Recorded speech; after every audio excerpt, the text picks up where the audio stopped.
Danny Lee and Ryan Fox weren't the only Kiwis pacing the fairways at the home of golf this past weekend. Also at St Andrews was Dave Mangan, full-time general manager of New Zealand Golf and part-time rules referee at the majors. Mangan was on hand to make all-important decisions on everything from balls in motion to immovable objects. I'm here this week representing New Zealand Golf as a rules official. As part of my role as General Manager at New Zealand Golf, I sit on an International Advisory Committee on the rules of golf. So every year the R&A invite all the international advisory members along with PGA Tour officials, European Tour officials and their other committee members to sit on the rules committee this week and act as referees and roving officials. While the players need to school up on every shot in the book when it comes to battling the wind on these famed links, Mangan needs to hone his knowledge of all the rules in the book when it comes to understanding the quirks of St Andrews.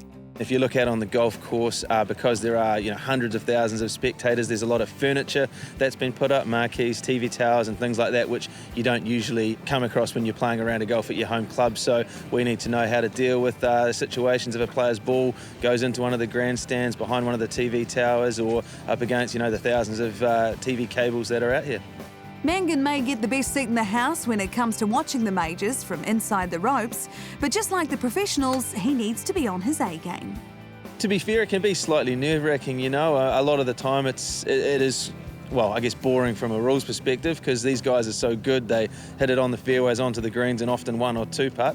But, it can be pretty nerve-wracking when a player calls for a ruling on a green or next to a green under a grandstand that's got 1,000 people and, of course, there's millions watching on TV around the world. And when you're called upon to make a tournament-defining ruling, then the nerves increase tenfold. The biggest one I've had is during a US Open at Marion. I was refereeing an Aussie chap and he was the on-course leader at the time, so all of a sudden from a quiet walk in the park, you had lots of additional TV cameras on the course and the nerves go up then a little bit.